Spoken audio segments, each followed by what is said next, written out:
Hello people! Good morning! Happy Tuesday! So, ayan, for today's ganap, ayan, first day of school nila. Kaya naman, ayan, maaga na naman ulit tayo gigising. Ang bilis no, parang dumaan lang yung bakasyon. Ganun pa man, anyway, at least nakapagpahinga tayo. So, ayun, para sa breakfast ni Red. Bale, tinatanong ko kasi siya kung anong gusto niyang kainin, kung kanin ba or tinapay lang. At napili niya nga ang tinapay daw. Kaya, ayun, hindi na ako nagsinangag. Bale, nagprito na lang ako ng scrambled egg, tapos tinapay, tapos gatas. Yun ang pinakang almusal niya. Tapos, habang naliligo siya, ayan, niready ko na rin yung baon niya, pang snack niya ngayong umaga. Bale, hindi ko na rin pala siya ginawa ng bento katulad dati. Kasi nga, alam nyo na, malaki na, binatilyo na. Tsaka nga kako, kahit hindi nakabento yan, kahit walang design, kakainin rin naman niya. Tsaka kahit pinababaunan na rin namin siya ng pera, nababaunan pa rin namin siya ng pang-snack o pagkain. Kasi pag recess time nila, ang dami talagang tao sa kantin. Gano lang ba yung minuto ng break time nila, 'di ba? So mauubos lang sa pagpila niya doon. Anyway, ayun. Kung excited na excited siya kasi ang aga niyang nagising. Nung unang tapi ko sa kanya, gising kagad. Kung dati, pinag-iinit ko pa yan ng tubig. Aba ngayon, hindi na. Kayang-kaya na daw niya. Ika niya nga hindi naman daw malamig. Kaya naman, talagang napapansin ko na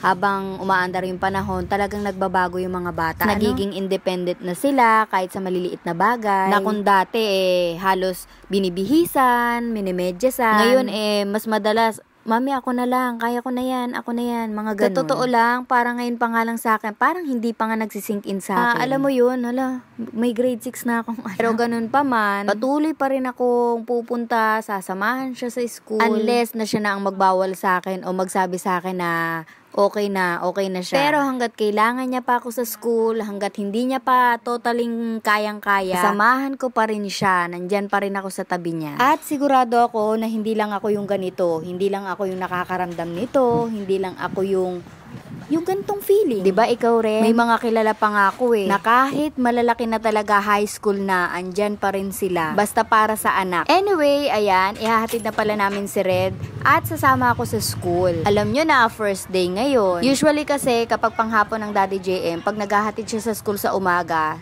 siya na lang, sila na lang dalawa. Pero syempre ngayon, first day, ituturo ko sa kanya kung saan ang room niya. Tsaka syempre, ang daming paalala ni Mami. Lalo pa nga, nasa second floor yung room niya. Alam mo na, napaparanoid ako. Halos nakailang bilin ako sa kanya na wag tumakbo, pababa, paakyat, wag makipagtulakan, makipagtakbuhan. Dahan-dahan ka dyan lagi sa hagdan, ha?